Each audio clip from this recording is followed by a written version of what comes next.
Country superstar Carrie Underwood just pulled off a billion-dollar legal victory against one of daytime TV's most controversial talk shows. The View and the fallout is nothing short of explosive. This case didn't just expose the cracks in Hollywood's media machine, it shattered them. It all started with a single performance, one that put Underwood in the line of fire. After singing at Donald Trump's second inauguration, she became the target of relentless criticism from The View's most outspoken hosts, Joy Behar, Whoopi Goldberg, and Sunny Hostin. But instead of staying quiet, Underwood fought back, launching a lawsuit that unearthed shocking truths about how public figures are treated in the media. Now ABC and The View are in full crisis mode, scrambling to contain the damage. With $1 billion on the line and a verdict that could change television forever, one question remains. How did Carrie Underwood turn the tables and make history? Let's break it all down.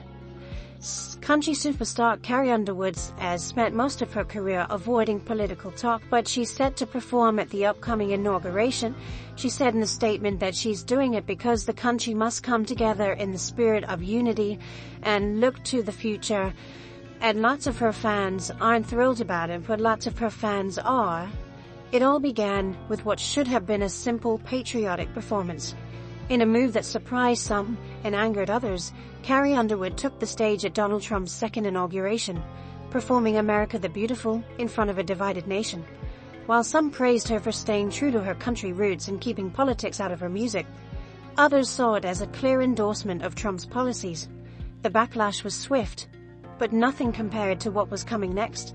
The very next day, The View wasted no time in tearing Underwood apart on national television. Joy Behar, Whoopi Goldberg, and Sunny Hostin led the charge, painting her performance as an act of political allegiance, rather than a simple musical appearance. But they didn't just stop at criticism, they made it deeply personal.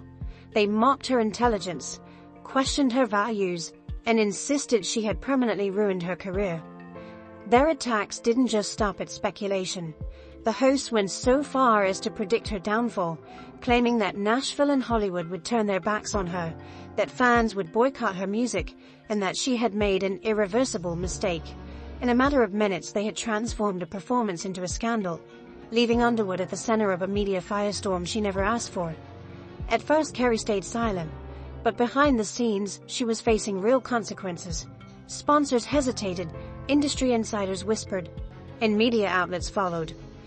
The View's lead in framing her as controversial, what was supposed to be just another gig, had suddenly turned into a career-defining moment, one that almost ended it all. But instead of fading away, Carrie made a decision that would change everything. She fought back.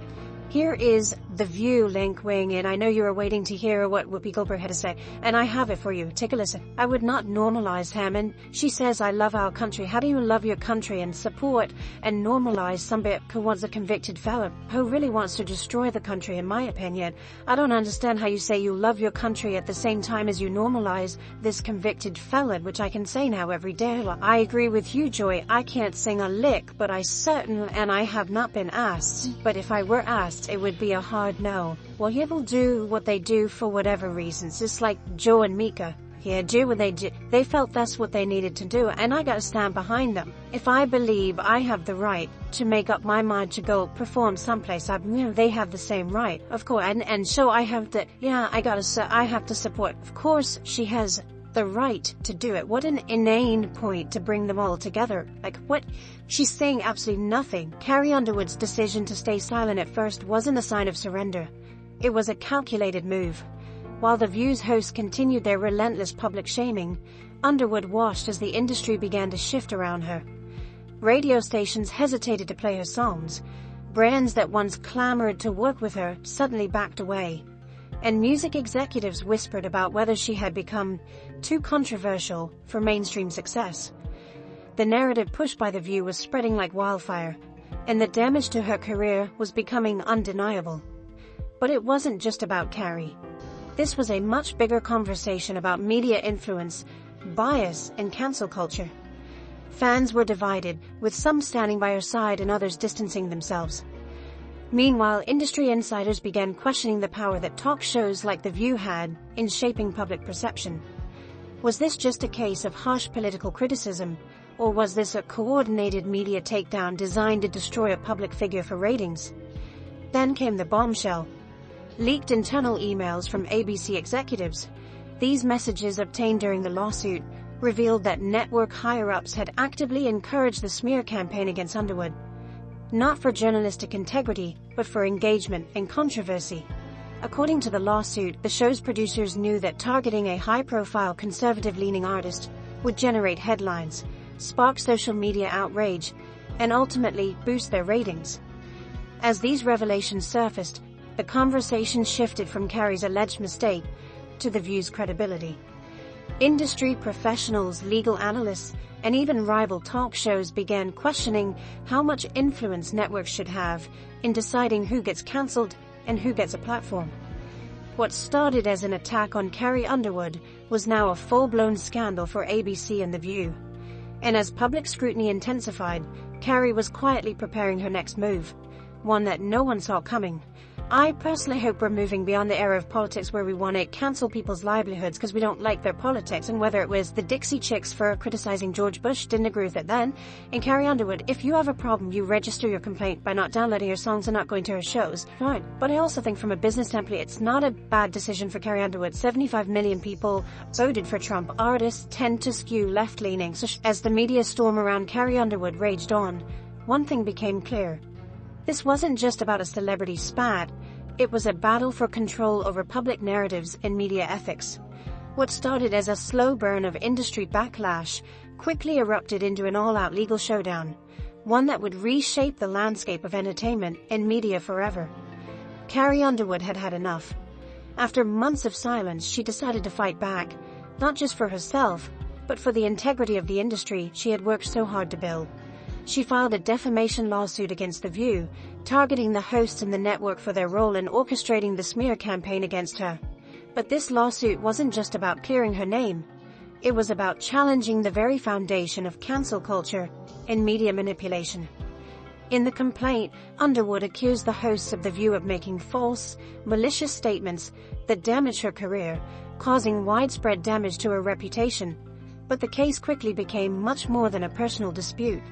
Underwood's legal team uncovered a trail of disturbing evidence that pointed to an organized effort by the show's producers and network executives to exploit the controversy for profit. The documents included internal emails and memos that revealed how ABC higher-ups had encouraged the public shaming of Underwood for the sake of increasing engagement and ratings. These emails showed that The View producers were well aware that the controversy surrounding Underwood's performance at the inauguration would spark social media outrage and lead to a ratings spike. In short, it was all about the numbers. As the case progressed, more shocking details emerged.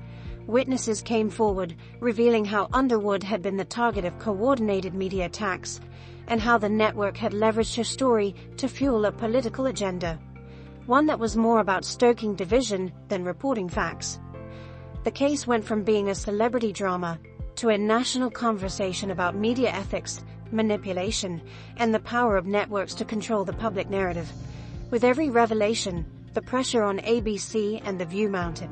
What had once seemed like a personal dispute between a star and a talk show was now a full-blown crisis that questioned the integrity of one of the most influential platforms in American television. The lawsuit was no longer just about clearing Underwood's name. It had become a symbol of resistance against the toxic power dynamics that define modern media.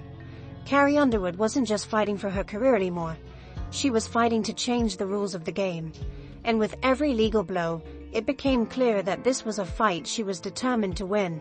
So what's your thought on this debate? Tell us in the comment. And if you found this story compelling, don't forget to like, subscribe, and turn on notifications for more updates.